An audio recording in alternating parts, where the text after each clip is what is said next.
संस्था से संबंधित मैं पिछले 6-7 साल से केस लड़ रहा हूँ। मैंने चरणदास जी के समय भी केस लड़ा है। इस संस्था में सबसे आश्चर्यजनक बात यह हुई कि 3 इलेक्शंस मरी हुई वोटों पे लड़े गए। मैंने चरणदास जी के समय भी केस लड़ा है संस्था का। जो सिलेक्ट कमेटी बनाई थी वो बिल्कुल नाजायज और गलत सिलेक्ट कमेटी थी और उसने जो 856 वोटें बनाई वो बिल्कुल नाजायज है, उनकी कोई कानूनी अहमियत नहीं है। वो फैसला आज भी कायम है।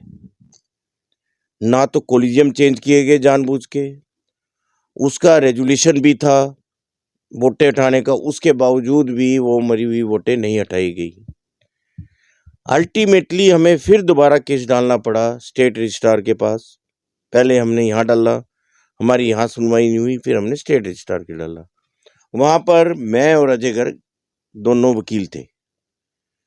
बड़े अथक प्रयासों के बाद वहाँ से भी क्या कहते कि जब सुनवाई नहीं हुई तो आरटीआई एक्ट के तहत मैंने अप्लाई करवाया कि ये जो मरी हुई वोटें हैं इनका क्या स्टेटस है। फिर डिस्ट्रिक्ट रजिस्ट्रार ने हुक्म दिया इनको मरी हुई वोटें हटाने का। इन्होंने एक समूह बना रखा है जिसका एक दबदबा बना रखा है कि हमारे खिलाफ इलेक्शन नहीं लड़ सकता कोई। मैं तो इतना ही कहता हूँ कि ठीक है, संस्था को चलाने का पब्लिक संस्था है कि सभी को बराबर का अधिकार होना चाहिए, पर इसमें कोई मोनोपोली ना हो। पीएस मैं यहाँ एक बात कहना चाहता हूँ। मोनोपोली में रहता है कि किसी के अपने फैसले होते हैं। एक यहाँ पे हर 3 साल बाद चुनाव होता है, वोटिंग होती है। यदि उसमें कोई दूसरा साथी हार जाता है तो ये मोनोपोली तो नहीं कह सकते उसको। मैं उसको इसलिए कह रहा हूँ मोनोपोली कि जब 4 आदमी मिलके डिसाइड कर लेते हैं कि इलेक्शन ये ही लड़ेंगे, कोई और इंडिपेंडेंट उनके खिलाफ लड़ने नहीं आता, तो ये मोनोपोली ही होगी। समझे नहीं बात आप? ये संस्था किसी की जागीर तो है नहीं। मेरे खुद के दादाजी इसके फाउंडर प्रेसिडेंट रहे हैं, श्री करमचंद अग्रवाल एडवोकेट। वो ही इस संस्था का कागज लिखने वाले हैं। हमारा संस्था में कोई निजी रुचि नहीं है, पर हमारी संस्था की प्रोग्रेस में बहुत रुचि है। हम चाहते हैं कि ये तरक्की करे संस्था। अब आपकी डिमांड अनुसार वोट कट गए हैं, आपने जो मुद्दा उठाया था, तो अब आप संतुष्ट हैं? नहीं, जो कोलिजियम बनाए गए हैं उसमें भी हेराफेरी की गई है। उसमें वर्ड होते हैं ABCD। अब वो वर्ड्स भी ऐसे ढंग से बनाए गए हैं कि एक कोलिजियम में अगर कोई इलेक्शन लड़ना चाहे अपनी मैक्सिमम वोटें कैसे रख सकता है, ये इस ढंग से बनाए गए हैं। इसमें ये भी नाजायज किया गया है। इसके अलावा संस्था के जो खर्च है या कुछ और चीजें हैं उसका भी किसी को कोई हिसाब नहीं दिया जाता, कोई हिसाब नहीं दिया जाता। ये बड़ी हिसाब की सेंस में सर, मान लीजिए आप वहाँ पे एक प्रबंधक समिति चयनित हो गई है और वो अपने हिसाब से खर्चे करती है और जहाँ उनको बताना होता है वो शायद बताते भी होंगे। तो आप किस प्लेटफॉर्म पे आप हिसाब की डिमांड करते हैं? इलेक्शन होता है कि आपको इलेक्शन लड़ रहे हैं, किससे कि आपके खिलाफ कोई खड़ा है। जब आपके खिलाफ कोई लड़ ही नहीं रहा, आप इलेक्शन एक दूसरे ढंग से करके आ रहे हैं, तो आपके जो बनाए हैं आपने मेंबर वो भी आप ही के हैं, कोई मांगता ही नहीं हिसाब किताब। साहब, लोकतंत्र में जीत जो है ना संख्या बल की जीत होती है और संख्या बल के फैसले ही लागू होते हैं। तो यहाँ भी यदि संख्या बल एक पक्ष के साथ में है तो फिर वो अपने हिसाब से काम तो कर ही सकते हैं। इंडिपेंडेंट नहीं है। जितने इलेक्शन लड़े गए किसी से ये इसको प्रचार नहीं किया गया पूरा कि इलेक्शन लड़ा जा रहा है, क्योंकि हर एक को अब कंपलसरी हो गया व्हाट्सएप मैसेज देना कि इलेक्शन लड़ रहे हैं, इलेक्शन की तारीख। उनको फिर ये लिख के देना होता है कि किसी ने वोटर लिस्ट पे ऑब्जेक्शन डालनी है वो डालें। लिखने का सबको, किसी को नहीं पता कि कोई वोटर लिस्ट पे ऑब्जेक्शन भी होना है। सिंपल एक अखबार में निकाला जाता है, किसी को पर्सनली मैसेज नहीं दिया जाता, किसी को पर्सनल इंफॉर्मेशन नहीं जाती, कुछ नहीं दिया जाता। ये हो रहा है। वेबसाइट पे सब कुछ कॉलेज की वेबसाइट पर सूची भी है। कितने लोग देखते हैं, मैं कह रहा हूँ कंपलसरी है नोटिस देना। किसको नोटिस कैसे, मतलब मतलब कि हर एक, ये कंपलसरी है अब, हर एक वोटर का नंबर इनके पास होना चाहिए, जो कि एक्ट के तहत जरूरी है, और उसको व्हाट्सएप मैसेज, दूसरा मैसेज, टेलीफोनिक मैसेज से इन्फॉर्म किया जाए कि ये वोटर लिस्ट है आपके लिए, ये आप वोटर लिस्ट देख के बताओ आपकी कोई ऑब्जेक्शंस हैं या कोई और ऑब्जेक्शंस हैं। ये जानबूझ के प्रचारित नहीं की जाती।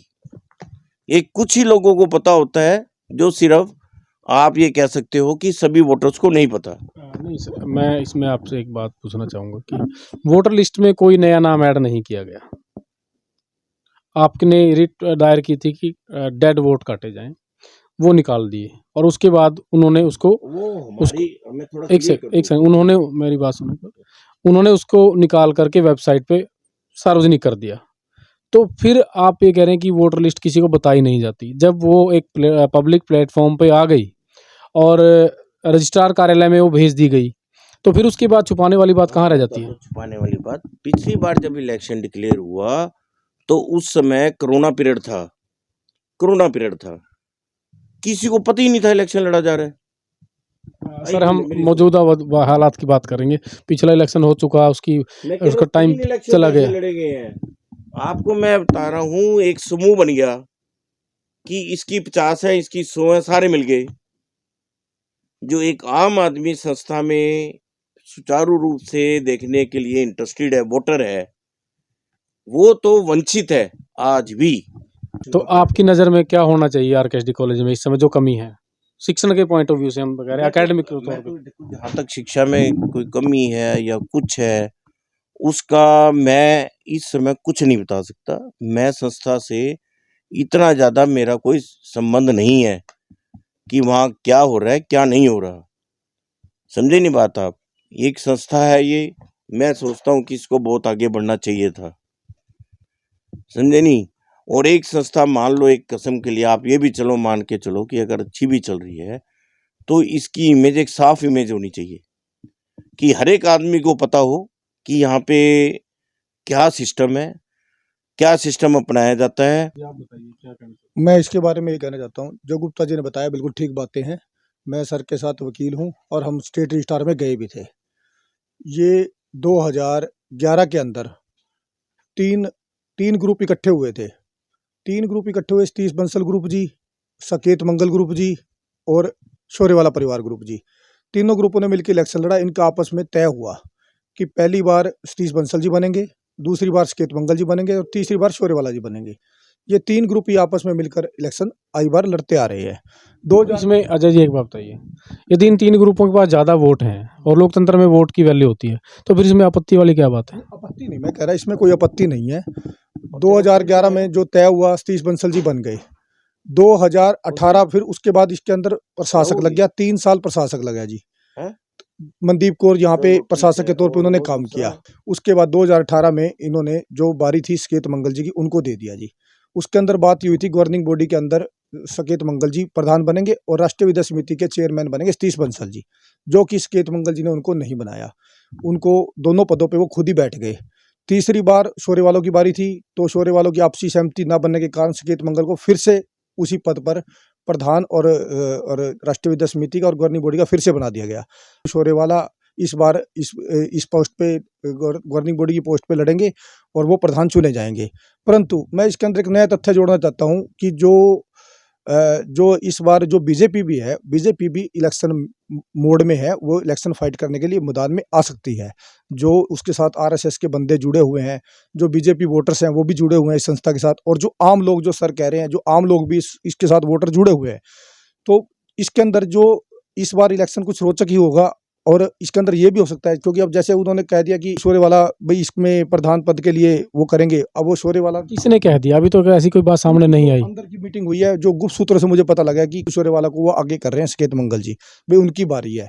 उससे अगली बार फिर सतीश बंसल जी ग्रुप की बारी है। जो इनकी आपस में तय हुई बातें हैं, वो अभी अंदर गुप्त में बातें हैं। ये जो मैं आपको बता रहा हूँ, अंदर की बातें बता रहा हूँ। अब इसके अंदर क्या है, जो नया तथ्य निकल के आया है कि जो शौर्य वाला है वो कांग्रेस से संबंध रखते हैं। अब बीजेपी वाले क्या इस इलेक्शन को इस पे एडहॉक कमेटी बिठाएंगे, प्रशासक बिठाएंगे, या इस इलेक्शन को होने देंगे, कैसे करेंगे, ये आने वाला वक्त ही बताएगा।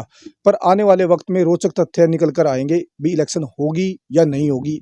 बहुत, क्योंकि ऐसे ही जाट स्कूल के अंदर कोलिजियम सिस्टम गलत था, आज तक इलेक्शन नहीं हो पाई। ऐसे ही जो सर बता रहे हैं भी कोलिजियम सिस्टम सारा गलत बना हुआ है आरकेएसडी का, क्या पता इसके अंदर इसके इलेक्शन होगा नहीं होगा, वो गर्भ में है। और इसके बारे में मैं इतना ही कहना चाहूँगा, क्योंकि इसके अंदर आपस में ही ये 3 ग्रुप मिलकर इलेक्शन लड़ते आ रहे हैं। 2 बातें हैं, 2 बातें क्लियर कीजिए। सबसे पहले तो आप बताइए, आप आरकेएसडी कॉलेज के मेंबर हैं? नहीं, मैं कोई मेंबर नहीं हूँ, मैं एज ए इसमें वकील हूँ सर के साथ। और जो मुझे पता लगता है, और एज मैं जर्नलिस्ट भी हूँ, उससे जो मुझे पता लगता है, जो मार्केट की बातें होती हैं, जो पता लगा, मैं उस बात को आपको संक्षेप में बता रहा हूँ। आप अधिवक्ता भी हैं साथ में केस के मामले में, तो आप जो बातें बता रहे हैं, मेंबर भी नहीं हैं, तो आपका इंटरेस्ट क्या है? नहीं, मैं तो ये चाहता हूँ कि इंटरेस्ट तो पब्लिक का है। ये संस्था इनकी जो मेंबर्स है उनकी तो संस्था है नहीं। मेंबर्स तो अगर आज ये खोल दे हम भी बन जाएंगे मेंबर, वो तो फीस है, हम भरने को तैयार है। जब 700-800 वोटें निकाली हैं इन्होंने, 3744 से ऊपर वोटें बन नहीं सकती, हम वोटर्स बनने के लिए तैयार हैं। जो ये फीस रखेंगे 10-11 हज़ार रुपये इन्होंने रेजुलेशन डाला हुआ है, हम वो 11,000 रुपये रेजुलेशन डालकर उसमें अपना वोट बनवा लेंगे। वो तो ये तो एक शहर की संस्था है, समाज की संस्था है, इसके अंदर हम अपना योगदान देंगे, हम इसके अंदर अपना तन मन धन तीनों तरीके से इसके अंदर वो करेंगे। एक संस्था है, मैं आपकी बात से सहमत हूँ, और संस्थाएं समाज के सहयोग से चलती हैं, लेकिन इस संस्था में हम देखते हैं पिछले 3 प्लान से हर 3 साल बाद इलेक्शन होता है, वोटिंग होती है, और लोग किसी को एक पक्ष को वोट डाल करके जितवाते हैं, या किसी के पक्ष में वोट नहीं डालते, वो हार जाता है।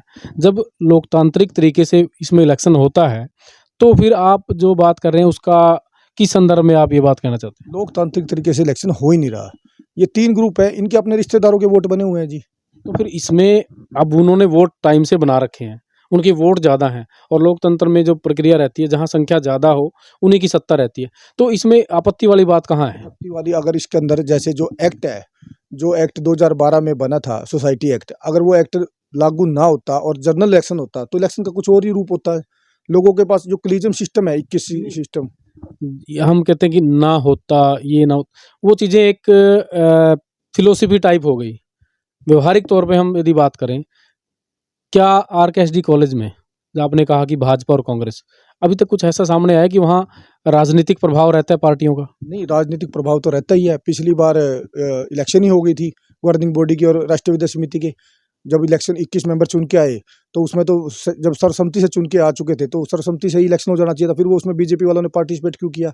बीजेपी वाले उसमें इलेक्शन हारे क्यों? उनकी संख्या बल ज़्यादा थी। इस बार नए अब चुनाव होगा, अब इसमें ग्रुप आपस में इनकी आपस में सहमति बनती है नहीं बनती है, वो तो भविष्य के गर्भ में है, क्या बातें होती हैं। क्योंकि शौर्यवाला परिवार में अनिल शौर्यवाला जी भी अपना दावेदारी कर रहे हैं कि मैं प्रधान बनूंगा, और चरणदास शौर्यवाला जी पूर्व मंत्री है, जिन्होंने इसमें खूब योगदान दिया, इसके अंदर खूब योगदान दिया चरणदास शौर्यवाला जी ने। वो उनके असली वारिस अनिल शौर्यवाला जी हैं, वो भी दावा कर रहे हैं कि मैं प्रधान बनूंगा इसका, और राइट भी उन्हीं का बनता है। जैसे अब युधिष्ठिर मंगल जी के उसके उत्तराधिकारी सकेत मंगल जी बने हैं, उसी हिसाब से उनका राइट बनेगा।